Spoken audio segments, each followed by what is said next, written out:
Assalamualaikum warahmatullahi wabarakatuh. Nama saya Liandra Amanah, nomor induk mahasiswa 213010125. Untuk memenuhi tugas mata kuliah metodologi studi Islam, di sini saya akan menjelaskan sedikit tentang pengertian, urgensi, signifikasi, tujuan, aspek sasaran, asal-usul dan pertumbuhan mengenai studi Islam. Baik, yang pertama adalah pengertian studi Islam. Jadi, studi Islam adalah usaha sadar dan sistematis untuk mengetahui dan memahami serta membahas secara mendalam tentang seluk-beluk atau hal-hal yang berhubungan dengan ajaran agama Islam, baik yang berhubungan dengan ajaran, sejarah, ataupun praktik-praktik pelaksanaannya yang secara nyata dalam kehidupan sehari-hari dan sepanjang sejarahnya. Kemudian, urgensi dan signifikasi studi Islam.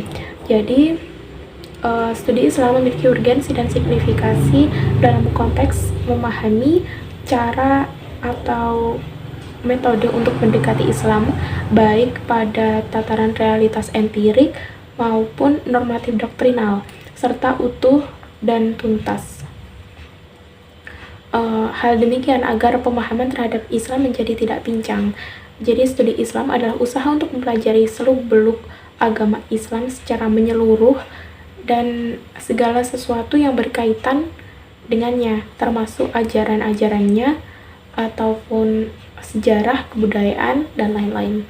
Di sini ada dua cara pandang dalam studi Islam. Yang pertama meliputi aspek normativitas, yaitu ajaran wahyu yang dibahas melalui pendekatan doktrinal teologis. Yang kedua adalah aspek historis, yaitu studi kebudayaan muslim yang dibahas melalui pendekatan keilmuan sosial keagamaan yang bersifat multidisipliner. Selanjutnya terkait tujuan studi Islam. Jadi, tujuan studi Islam adalah untuk memahami dan mendalami serta membahas ajaran-ajaran Islam agar dapat dilaksanakan dan dapat diamalkan secara benar, serta menjadikannya sebagai pegangan dan pedoman hidup atau way of life. Selanjutnya, aspek sasaran studi Islam. Studi Islam diarahkan pada aspek-aspek praktik dan empirik yang memuat nilai-nilai keagamaan agar dijadikan sebagai pijakan. Dengan demikian, sasaran studi Islam diarahkan pada pemahaman terhadap sumber-sumber ajaran Islam.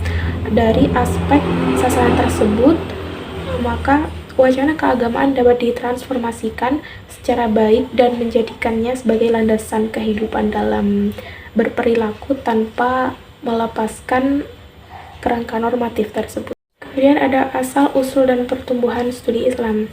Dalam sejarah Muslim, dicatat sejumlah lembaga kajian Islam di sejumlah kota.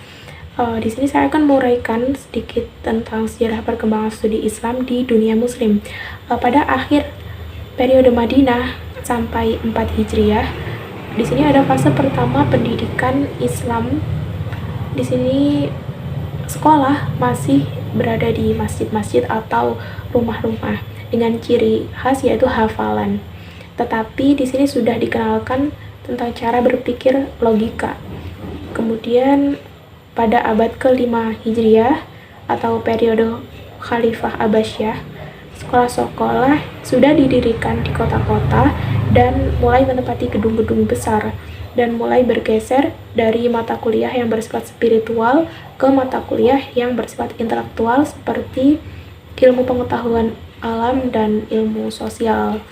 Kemudian berdirinya sistem madrasah justru menjadi titik balik kejayaan, sebab madrasah dibiayai dan diprakarsai oleh negara.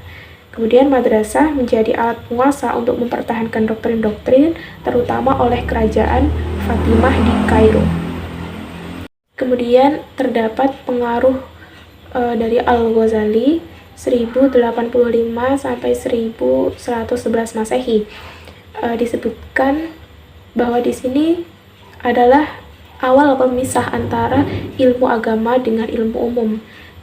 Ada beberapa kota yang menjadi pusat kajian Islam pada zamannya, yaitu Nishapur, Baghdad, Kairo, Damaskus, dan Yerusalem.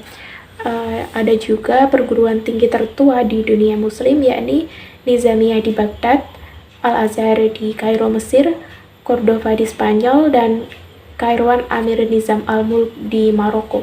Sekian dari saya, kurang lebihnya mohon maaf. Wabillahi taufiq wal hidayah. Wassalamualaikum warahmatullahi wabarakatuh.